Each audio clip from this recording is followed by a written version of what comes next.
Hi viewers, India's largest digital media network Suman టీవీకి స్వాగతం. ప్రస్తుతం మనతో ఉన్నారు డైరెక్టర్ అర్థశాస్త్ర సివిల్స్ అకాడమీ పెండ్యాల సతీష్ కుమార్ గారు. వీరు 11 సంవత్సరాల నుంచి రాజ్యాంగాన్ని స్టూడెంట్స్ కి బోధిస్తున్నారండి. సో చాలా మోటివేట్ కూడా చేస్తూ ఉంటారు. వారితో మనం బోల్డ్ అనే విషయాలు ఎగ్జామ్స్ గురించి తెలుసుకుందాం. నమస్తే అండి. నమస్కారం. సో సతీష్ కుమార్ గారు, మామూలుగా చూసుకుంటే UPSC, TGP, PSC and APPSC exams గురించి మనం మాట్లాడుకుంటుంటే ఎక్కువగా మనం ఈ ఎగ్జామ్స్లో 100% రాసిన స్టూడెంట్స్ ఉంటే అందులో ఓన్లీ 99.9% ఓన్లీ కాదు 99.9% స్టూడెంట్స్ ఫెయిల్ అవుతూ ఉంటారు. కరెక్ట్. ఓన్లీ 0.1% మాత్రమే పాస్ అవుతూ ఉంటారు. సో ఈ 0.1%నే మీడియా హైలైట్ చేస్తూ ఉంటుంది. బట్ ఫెయిల్యూర్ అయిన వాళ్ళ బాధ వర్ణనాతీతం. ఎన్నో ఏమంటారండి, ఎన్నో మాటలు, నిందలు, అవమానాలు భరించాల్సి ఉంటుందన్నమాట.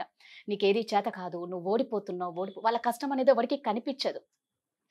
సో ఇలా ఫెయిల్ అయిన వాళ్ళకి మీరు ఏం చెప్తారు? ఎలాంటి ధైర్యాన్ని ఇస్తారు? ముందుగా మేడం, ఈ 99.9% మంది ఎవరైతే మీరు ఫెయిల్ అయ్యారు అని అంటున్నారో వీళ్ళు ఫెయిల్ అవ్వలేదండి. వీళ్ళు ప్రయత్నించారు. సూపర్. వీళ్ళని ఫెయిల్యూర్స్గా చూడొద్దు. ప్రయత్నించారు అని చెప్పాలి. ప్రయత్నించాను కానీ రాలేదు అని చెప్పాలి. సూపర్ అండి, నిజమే. నా జీవితం పోయింది, నా జీవితం నాశనం అయిపోయింది, నేను ఇంకేమీ చెయ్యలేను అని అనుకునే వాళ్ళు ఫెయిల్యూర్స్తో సమానం. నాకు ఇంకా సాధించే ఓపిక ఉంది అని అనుకునే వాళ్ళు ఫెయిల్యూర్స్తో సమానం కాదు. వాళ్ళు జీవితంలో ప్రయత్నిస్తూనే ఉంటారు. కానీ మీరు చెప్పిన పాయింట్ కరెక్టే మేడం. మనం అందరం కూడాను ఆ 0.01% ఎవరైతే సక్సెస్ పొందుతారో వాళ్ళ గురించి మాత్రమే మాట్లాడుతూ ఉంటాం. నిజంగా వాళ్ళ గురించి మాట్లాడాలి కూడా. చాలా మోటివేట్ చేస్తారు, ఇన్స్పైరింగ్గా కూడా ఉంటుంది.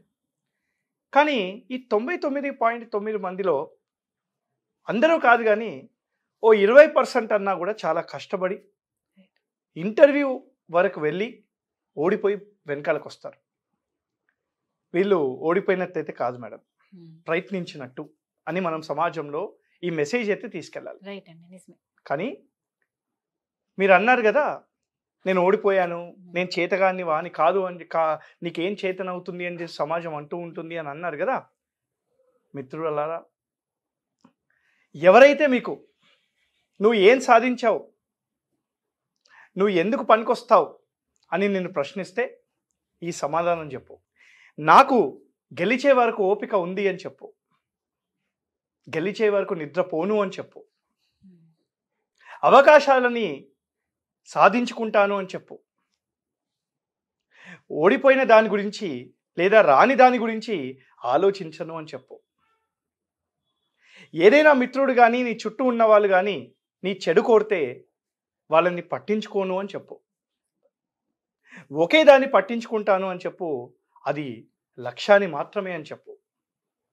ఏదైనా దాని గురించి నువ్వు ఆలోచిస్తే నా లక్ష్యం తప్ప ఇంకా దేని గురించి ఆలోచించను అని చెప్పు అని మోటివేట్ అయ్యి నువ్వు నీ లక్ష్యం దిశగా వెళ్ళు. నీకు ఖచ్చితంగా ఒకరోజు నీకు రాసి పెట్టుంటే అది నీ దగ్గరికి వస్తుంది. అప్పుడు సమాజానికి నువ్వు కూడా ఒక మోటివేటెడ్గా మెసేజ్ ఇచ్చిన వాడు అవుతావు. ప్రయత్నించు, ప్రయత్నం మాత్రం మానకు. పక్కని వాడు ఏదో అన్నాడని, పక్కన ఇంట్లో వాళ్ళు ఏదో అన్నారని, ఇవన్నీ ఈ కారణాలు చెప్పి మాత్రం ప్రయత్నం మాత్రం ఆపకు. నువ్వు అనుకొని నాకు ఇది రాదేమో, నాకు వేరేది వస్తుందేమో అని నువ్వు అనుకుంటే తప్ప వేరే వాళ్ళు అనుకుంటే నువ్వు ఆపకు. నీ గురించి నీకే బాగా తెలుస్తుంది. నువ్వు ఐఏఎస్ కాకపోతే ప్రైమ్ మినిస్టర్ అవుతావేమో, ప్రైమ్ మినిస్టర్ కాకపోతే ప్రెసిడెంట్ అవుతావేమో. నీ గురించి నీ కెపాసిటీ ఏంటో నీకే బాగా తెలుస్తుంది. అది నువ్వు ఆలోచించుకో సోదరా. అయితే ఈ 99.9 మంది ఫెయిల్యూర్స్ అవుతూ ఉంటారండి. నిజమే, ఫెయిల్యూర్స్ అవుతూ ఉంటారు. Failure is part of the life. మనందరం కూడా అవన్నీ చూసే ముందుకెళ్తూ ఉంటాం. And failure should be a lesson, not the success story. Failure ద్వారానే ఒక వ్యక్తి ఇంకా ఏం చేయకూడదో తెలుస్తుంది. ఇప్పుడు నేను ఫెయిల్ అయ్యాను అనుకోండి, అంటే నేను ఏదైతే ఆ మార్గాన్ని ఎంచుకున్నానో ఈ మార్గం ఎంచుకోవద్దు అని చెప్పి పక్కన వాడికి తెలుస్తుంది. సో ఫెయిల్యూర్ స్టోరీసే ఎక్కువ చదవాలి మనం. ఫెయిల్యూర్ స్టోరీసే ఎక్కువ వినాలి మనం. ఎందుకు ఆ దిశగా వెళ్ళకూడదు కాబట్టి. రైట్. కానీ యూనియన్ పబ్లిక్ సర్వీస్ కమిషన్ కానీ, టీజీపీఎస్సీ కానీ, లేదా ఏపీపీఎస్సీ గ్రూప్ 1 గ్రూప్ 2 ఏ ఎగ్జామ్స్ సివిల్ సర్వీసెస్ ఎగ్జామ్స్ ఏది ప్రిపేర్ అయినా దీనికి లిమిటెడ్ వేకెన్సీస్ ఉంటాయి. ర్యాంక్ వచ్చిన వాడికి ర్యాంక్ రాని వాడికి నాలెడ్జ్లో తేడా లేదండి. నాలెడ్జ్లో అందరూ సమానమే.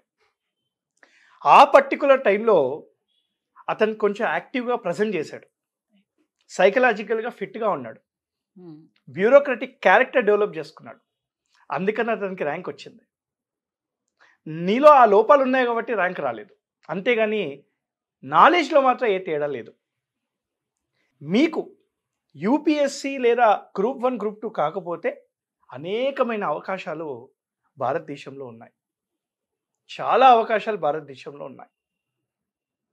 దానిలో కొన్ని చెప్తాను. యూనియన్ పబ్లిక్ సర్వీస్ కమిషన్ లేదా TGPSC, APPSC competitive exams prepare అయ్యే వాళ్ళు నాకు ఇది వద్దు, నేను వేరేది వెళ్ళాము అని అనుకుంటే ఇండియాలో రీసెర్చ్ థింక్ ట్యాంక్స్ ఉన్నాయి. అసోసియేషన్ ఫర్ డెమోక్రటిక్ రిఫార్మ్స్ అని ఢిల్లీలో, సెంటర్ ఫర్ సివిల్ సొసైటీ అని ఒక ఢిల్లీలో, తక్షశిల పబ్లిక్ పాలసీ స్కూల్ అని బెంగళూరులో, ఫౌండేషన్ ఫర్ డెమోక్రటిక్ రిఫార్మ్స్ అని చెప్పి హైదరాబాద్లో, centre for economic and social studies అని హైదరాబాద్లో, ఇలా 50కు పైన మీకు రీసెర్చ్ ఆర్గనైజేషన్స్ ఉన్నాయి. ఈ రీసెర్చ్ ఆర్గనైజేషన్స్లో భారతదేశానికి కావాల్సిన పాలసీల మీద సమీక్ష జరుగుతూ ఉంటుంది. ఈ సమీక్ష చేసి వాళ్ళు ఒక రిపోర్ట్ చేసి పార్లమెంటుకి, లెజిస్లేచర్స్కి పంపిస్తూ ఉంటారు. అంటే ఒక రీసెర్చ్ ఓరియంటెడ్గా రేషనల్ ఫ్యాక్ట్స్ పెట్టి వాళ్ళు ఒక డేటాని, ఒక రిపోర్ట్ని తయారు చేసి ఒక బిల్లు మీద సవరణలు, ఒక బిల్లుని రివ్యూ చేసి దానికి కావాల్సిన మాడిఫికేషన్స్ అన్నీ కూడాను ఈ రీసెర్చ్ ఇన్స్టిట్యూట్స్ పార్లమెంట్కి పంపిస్తూ ఉంటాయి. మరి ఈ పని చేయాలంటే అతనికి ఎలాంటి నాలెడ్జ్ ఉండాలి? 360 డిగ్రీ నాలెడ్జ్ ఉండాలి. అంటే ఆ వ్యక్తికి భారత రాజ్యాంగం మీద కానీ, భారత న్యాయ వ్యవస్థ మీద కానీ, లేదా ఆర్థిక వ్యవస్థ మీద కానీ, జియోగ్రఫీ మీద కానీ, సైన్స్ అండ్ టెక్నాలజీ మీద కానీ, ఇవన్నిటి మీద నాలెడ్జ్ ఉండాలి. మరి ఇవన్నిటి మీద నాలెడ్జ్ ఉండే సిలబస్ ఎక్కడుంది? యూపీఎస్సీ, టీజీపీఎస్సీ, ఏపీపీఎస్సీలో ఉంటుంది మనకి. మరి నువ్వు కదా అక్కడ కావాల్సింది. ఇది పోయింది అని చెప్పేసి బాధపడకుండా అది ఉంది అని చెప్పేసి ఆనందించు. ఈ రీసెర్చ్ ఇన్స్టిట్యూషన్సే కాకుండా చాలా ఎమర్జింగ్గా మీ రంగమే మీడియా. ఒక యూట్యూబ్ ఛానల్ స్టార్ట్ చేయి, కంటెంట్ పెట్టు, జర్నలిస్ట్గా వెళ్ళు, రిపోర్టర్గా స్టార్ట్ చేసుకో. ఇప్పుడు పాలిటిక్స్ అనేవి ట్రాన్స్పరెంట్ అవుతున్నాయి. ఒకప్పుడు పాలిటిక్స్ అనేవి ట్రాన్స్పరెంట్గా లేవండి. ఒకప్పుడు ఒక వ్యక్తి ఏం మాట్లాడుతున్నారో ఎవరికి తెలియదు. ఇప్పుడు లైవ్ టీవీలో ఒక ఎంపీ కానీ, ఎమ్మెల్యే కానీ, ఒక మినిస్టర్ కానీ ఎవరైనా కూడా ఏం మాట్లాడుతున్నారు, ఏం చేస్తున్నారు అని దొరికిపోతున్నారు. సో వాళ్ళందరూ తప్పులు చేయకూడదు. ఇప్పుడు వాళ్ళందరూ కరెక్ట్గానే ఉండాలి. మళ్ళీ కరెక్ట్గా ఉండాలి అంటే వాళ్ళ డ్యూటీ వాళ్ళు పాటించాలి. వాళ్ళ డ్యూటీ వాళ్ళు పాటించాలంటే కొద్దిగా నాలెడ్జ్ ఉండాలి.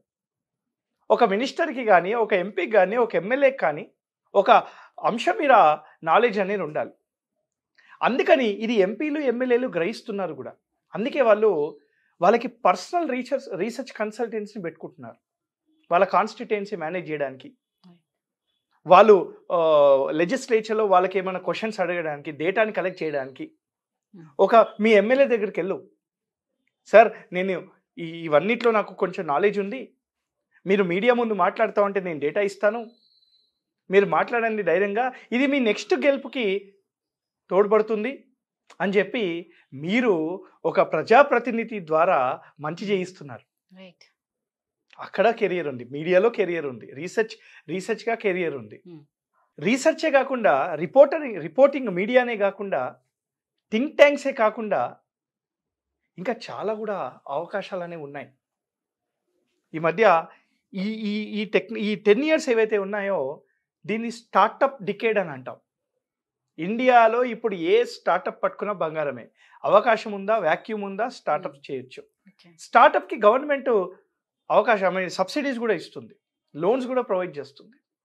సో యూపీఎస్సి లేదా టీజీపీఎస్సి లేదా ఏపీపీఎస్సి రానంత మాత్రాన జీవితం ఆగిపోయింది అని కాదు. ఏదో మూవీలో మహేష్ బాబు గారు అంటారు, నా సక్సెస్లో పులి స్టాప్లు ఉండవు, కామాలు మాత్రమే అని చెప్పి. మరి యూపీఎస్సి ఆగిపోతే పులి స్టాప్ కాదు తమ్ముడు, కామా మాత్రమే. సూపర్. జీవితంలో సాధించి జీవితాన్ని సొసైటీకి నేర్పించు. నిజంగా మీరు అన్నది 100% కరెక్ట్. బతకనీకి 1,00,000 మార్గాలు, 1,00,000 అవకాశాలు ఉన్నాయి. అది మిస్ చేసుకోకుండా మనకున్న నాలెడ్జ్తో, టాలెంట్తో ఏ రంగంలోకైనా ఇప్పుడు మీరు చెప్పినట్లు సూపర్ అండి. అసలు నిజంగా ఎవరు బాధపడకండి, నెక్స్ట్ ఏం చేయాలని ఆలోచించి స్టెప్ అయ్యండి. అంతే. థ్యాంక్ యూ అండి. Thank you.